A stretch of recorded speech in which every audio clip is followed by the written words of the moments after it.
Francis Ngannou has the world record for the most powerful punch. His punch is the equivalent to 96 horsepower, which is equal to getting hit by a Ford Escort going as fast as it can. Holy shit. However, after Ngannou took control of the UFC heavyweight division, their relationship quickly changed. Francis was like, I was all about Francis in the beginning, and then I found out who Francis was.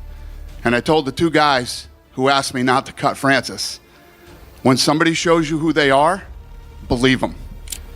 Francis isn't a good guy. He plays the good guy. I don't understand the language, and so he seems like he's a nice guy. He's not, and he's just not a guy that I wanted to be in business with.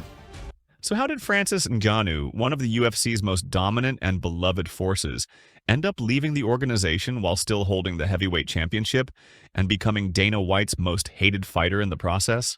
To understand this, we first need to look at what made Ngannou not just a UFC champion, but a once-in-a-lifetime fighter. Growing up in the dusty streets of Bati, Cameroon, Ngannou faced immense hardships.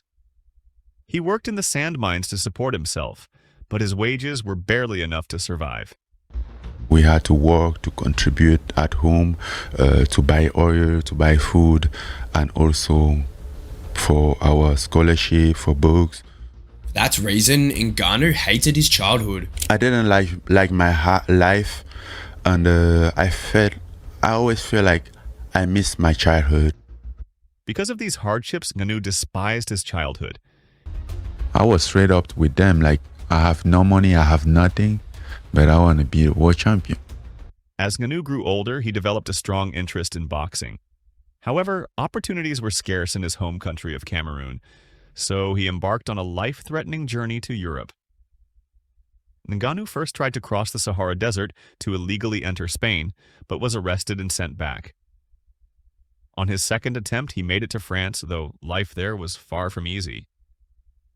For the first 2 years, he lived on the streets. Ngannou's life began to change when he found a local boxing gym coached by Didier Carmon. Carmon saw his potential and convinced the gym to let him train for free, given his difficult circumstances. This eventually led him to meet Fernand Lopez, the head coach of MMA Factory, who recognized Ngannou's talent for mixed martial arts. Lopez took Ngannou under his wing, training him for free and helping him develop into the powerful fighter known as the Predator. Yeah, no, he looked damn good. He looked incredible, man, and obviously you saw a lot of things from him tonight that we hadn't seen from him in the past. Head kicks, leg kicks, really good grappling, takedown defense, scary. I feel great, man. It's been 3 years that I've been living without it. I always thought that I could have it 3 years ago. So tonight there wasn't a place for mistake. Ngannou quickly made a name for himself, dominating local opponents and earning a UFC contract in 2015. Within a few years, he went undefeated in the promotion, setting up a heavyweight title shot against Stipe Miocic at UFC 220. However, he fell short in that fight. Rather than let the setback derail his career, Ngannou bounced back stronger. He went on to defeat Miocic in a rematch at UFC 260 by knockout, capturing the heavyweight title and solidifying his status as one of the most feared champions in UFC history. I noticed Mick Maynard put the belt on you and not Dana. Was that at your request? You didn't want Dana to do that, or why did that happen? I don't know. You have to ask him. What is the biggest issue from your standpoint? Is it simply money, or is it the other way, the way you're treated? No, it's not simply money. I mean, obviously, money is a part of it, but it's also the term of the contract that I don't agree with it. I don't feel like it's fair. I don't feel like I'm fair. I'm a free man. I don't feel like, I don't feel like I've been treated good. Heavyweight title, Ngannou's relationship with the organization began to sour.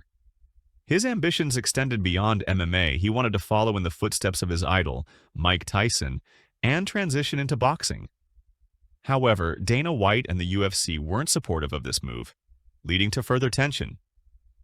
This was the second major issue between them, with the first being Ngannou's frustration over low pay. He openly expressed this after defending his title against Cyril Gane at UFC 270, where Dana White refused to place the belt on him, signaling the growing rift between the two. But I think it's something that everybody should at least have a right to claim for what's best for him, you know, because at the end of the day, we put a lot of work in this job. We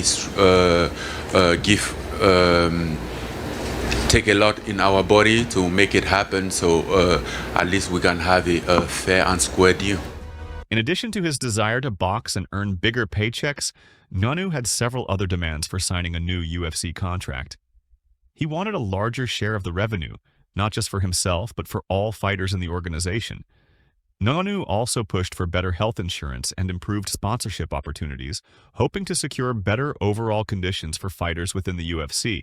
These demands further highlighted the growing divide between Ngannou and the promotion. We offered Francis a deal that would have made him the highest paid heavyweight in the history of the company.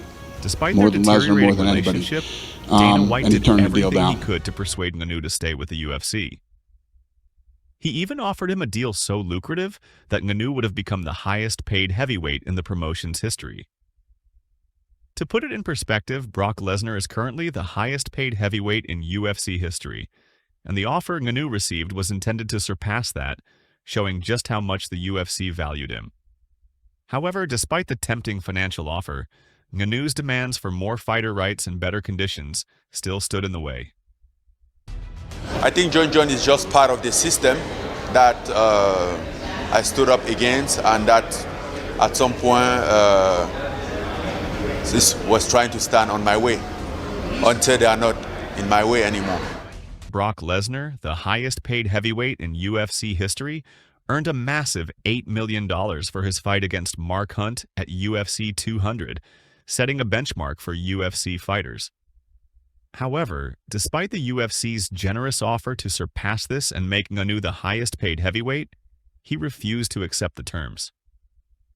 Ngannou walked away from the UFC in one of the most shocking headlines of 2023, vacating his heavyweight title and turning down a potential dream matchup with Jon Jones.